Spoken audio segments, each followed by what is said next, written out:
சேனலை சப்ஸ்கிரைப் பண்ணாதவங்க சப்ஸ்கிரைப் பண்ணி வச்சுக்கோங்க. கூடவே இருக்கிற பெல் ஐகானையும் பிரஸ் பண்ணி வச்சுக்கோங்க. Thank you friends. இன்னைக்கு நம்ம கிச்சன்ல என்ன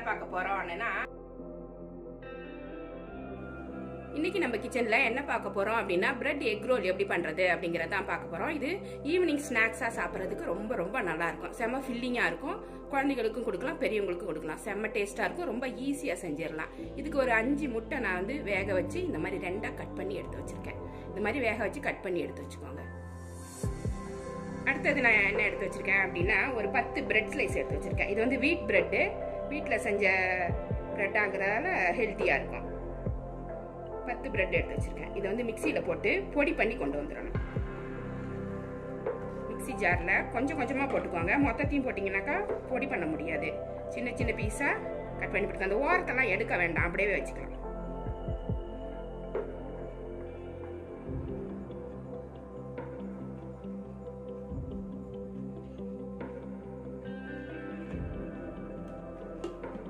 இதை பொடி பண்ணி கொண்டு வந்துடலாம். எல்லாத்தையுமே இது மாதிரி தான் பொடி பண்ணி ரெடி பண்ணி வச்சுக்கணும். இது மாதிரி பொடி பண்ணி எடுத்து வச்சுக்கோங்க. பத்தலைன்னா கூட 2 ஸ்லைஸ் போட்டுக்கலாம். நீங்க அந்த ஸ்லைஸ் சின்னதாகவும் இருக்கும், பெருசாகவும் இருக்கும். அதுக்கு தகுந்த மாதிரி போட்டுக்கணும். பெரிய ஸ்லைஸா இருந்தாக்கா கம்மியா போட்டுக்கலாம், சின்னதாக இருந்தால் கொஞ்சம் அதிகமாகவே போட்டுக்கலாம். இப்போ இதுல என்னென்ன சேர்க்கணும் அப்படிங்கிறத இப்போ பார்க்கலாம். ஒரு பச்சை மிளகாய் கட் பண்ணி வச்சிருக்கேன். இதை போட்டுக்கலாம். ஒன்று போட்டால் போதும். நம்ம தனி மிளகாய் தூள் போட போறோம். அதனால இது ஒரு டேஸ்ட்டுக்காக. ஒரு 4 பூண்டு குட்டி குட்டியாக கட் பண்ணி வச்சுக்கணும். 4 பூண்டு பல்லு அதை போட்டுருவோம். 1 ஸ்பூன் இஞ்சி சின்ன சின்னதாக கட் பண்ணி வச்சிருக்கேன். இதை சேர்த்துருவோம். ஒரு பெரிய வெங்காயம் பொடியாக கட் பண்ணி வச்சிருக்கேன். இதை போட்டுடலாம்.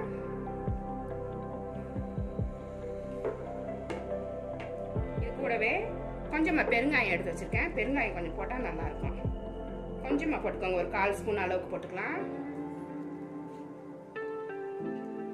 கரம் மசாலா பொடி ஒரு சின்ன ஸ்பூன் தான். இது சின்ன ஸ்பூனால ஒரு 1/2 ஸ்பூன் அளவுக்கு போட்டுறேன். நான் குட்டி ஸ்பூன்ன்றதால 1/2 ஸ்பூன் போடுறேன். அது மாதிரி தனி மிளகாய் தூள் இதால 1 ஸ்பூன் போட்டுக்கிறேன். இது காரத்துக்கு ஏற்ற மாதிரி போட்டுக்கோங்க. கொஞ்சம் போட்டாலே போதும், நல்லா இருக்கும். இதால 1 ஸ்பூன் போட்டுக்கிறேன். உப்பு தேவையான அளவு.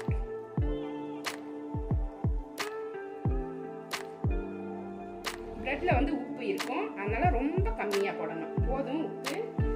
இப்போ இதை ஃபர்ஸ்ட் நல்லா கலந்துட்டு லேசா தண்ணி தெளிச்சு இது சப்பாத்தி மாவு மாதிரி பிசைஞ்சிடணும். இதை ரொம்ப தண்ணி ஊற்றிடக்கூடாது. ஃபர்ஸ்ட் இதை கலந்துருவோம். ஃபர்ஸ்ட் இது எல்லாமே எல்லா இடமும் சேர்ற மாதிரி நம்ம கலந்து விட்டுட்டு அப்புறமா தண்ணி தெளிச்சுக்கலாம். உப்பு மட்டும் பார்த்து போட்டுக்கோங்க. ஏன்னா பிரெட்ல இருக்கிற உப்போட சேர்ந்துச்சுன்னா அப்புறம் அதிகமாயிடும். போதும், கலந்து விட்டாச்சு. இப்போ தண்ணியை கொஞ்சமா தெளிச்சுக்கணும். ஒரு 4 ஸ்பூன் 3 ஸ்பூன் அளவுக்கு தெளிச்சு பிசைக்கணும். ரொம்ப தண்ணி ஆயிடுச்சுனாக்கா பால் மாதிரி குடிக்கிறதுக்கு வராது.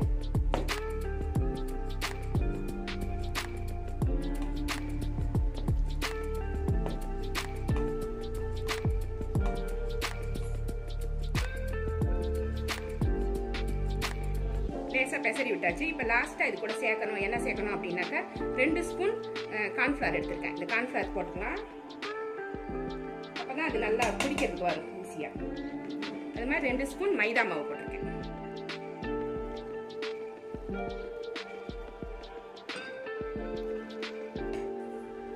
எல்லாத்தையுமே சேர்த்து லேசா தண்ணியும் தெளிச்சுக்கலாம்.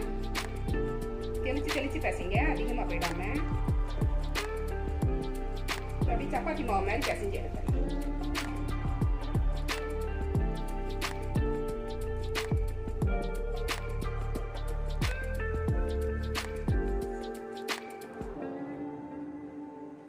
இது மாதிரி பிசைஞ்சு எடுத்துக்கோங்க. ரெடி ஆயிடுச்சு. இப்போ இதை நம்ம ரோல் பண்ணி எடுக்கலாம். இப்போ இதை எப்படி ரோல் பண்ணணும் அப்படின்னா கொஞ்சமா எண்ணெய் வச்சிருக்கேன். எண்ணெயை கையில தடவிக்கோங்க. அப்பதான் ஒட்டாம வரும். சப்பாத்தி மாவு எடுக்கிற மாதிரி கொஞ்சம் எடுத்துக்கோங்க.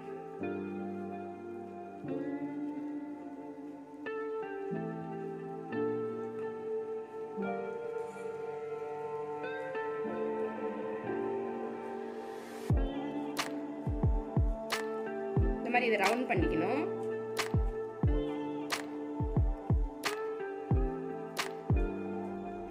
எவ்வளவு மெல்லிசா பண்ண முடியுமோ அவ்வளவு மெல்லிசா.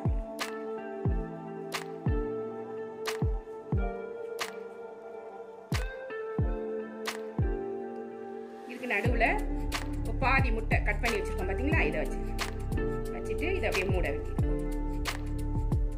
மாவு பத்தலைன்னா கொஞ்சமா எடுத்து வச்சு மூடிக்கலாம்.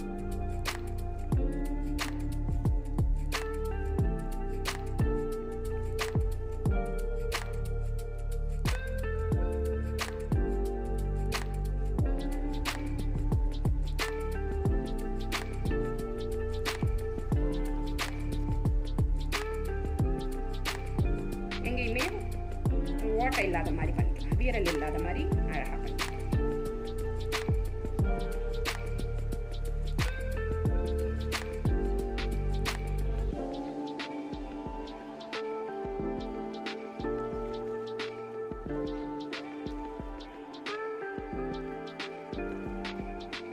இது ரெடி ஆயிடுச்சு. இது மாதிரி இன்னொன்று பண்ணுங்க. கையில் நல்லா எண்ணெய் தடவிக்கோங்க. கொஞ்சமாக கூட எடுத்துக்கோங்க. உங்களுக்கு வசதியா இல்லை பெருசாக எடுத்தா அப்படின்னாக்கா கொஞ்சமாக கூட.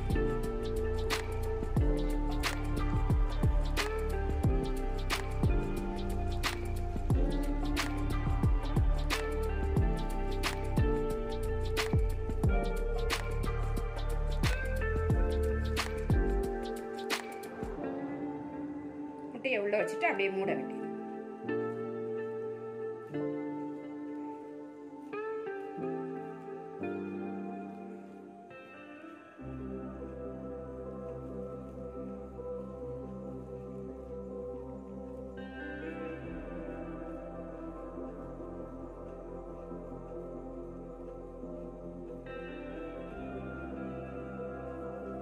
இது ரெடி ஆயிடுச்சு.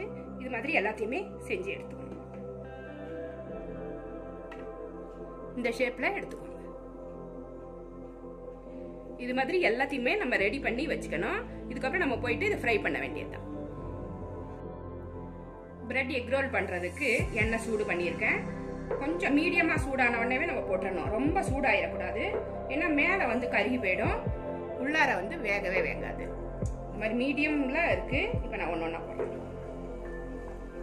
ஃப்ளேமு மீடியம்ல வச்சுக்கோங்க.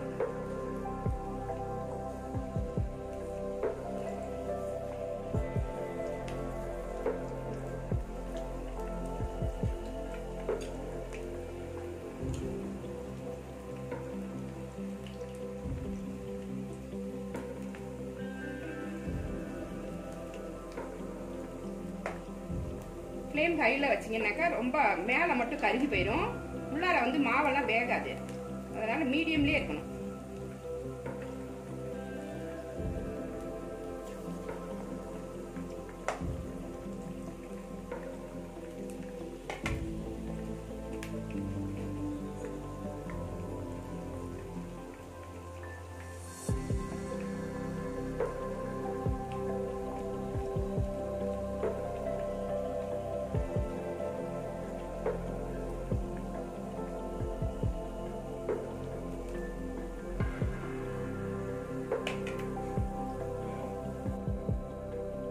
கொஞ்சம் கோல்டன் ப்ரௌன் வரணும், உள்ளாரையும் மாவு வேகணும். அதனால மீடியம்ல இருக்கட்டும்.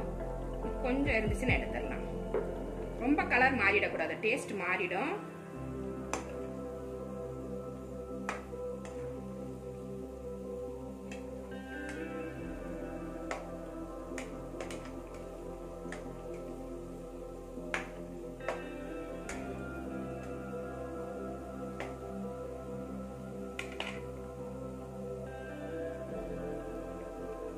நல்லா ஃப்ரை ஆயிடுச்சு. இப்போ நம்ம இதை எடுத்துடலாம். இந்த மாதிரி இருக்கும்போது எடுத்துருங்க.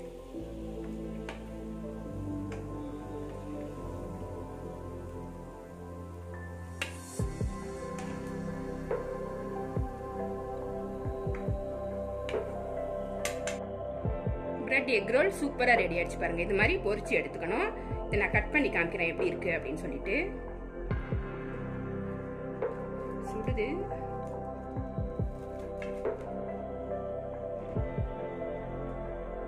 கட் பண்ணால் உள்ளர இப்படி தான் இருக்கும். ரொம்ப ரொம்ப டேஸ்ட்டாக இருக்கும். இதை சாஸோட ட்ரை பண்ணிங்கன்னாக்கா செம்ம டேஸ்ட்டாக இருக்கும். இந்த ரெசிபி வந்து ஈவினிங் ஸ்நாக்ஸாகவும் சாப்பிட்டுக்கலாம். எங்கேயாவது ஊருக்கெல்லாம் போகும்போது கூட எடுத்துகிட்டு போனோம்னாக்கா குழந்தைகளுக்கு ஈஸியாக கொடுக்கலாம் சாப்பிட்றதுக்கு. வெளியில் எதுவுமே வாங்காமல் ட்ராவல் பண்ணும்போது நம்மளே செஞ்சு கையில் எடுத்துகிட்டு போகிறதுக்கு நல்லாயிருக்கும். இந்த ரெசிபி உங்களுக்கு பிடிச்சிருந்தா நம்ம சேனலை சப்ஸ்கிரைப் பண்ணி வச்சுக்கோங்க. கூடவே இருக்கிற பெல் ஐக்கானையும் ப்ரெஸ் பண்ணி வச்சுக்கோங்க. லைக் பண்ணுங்கள், ஷேர் பண்ணுங்கள், கமெண்ட் பண்ணுங்கள்.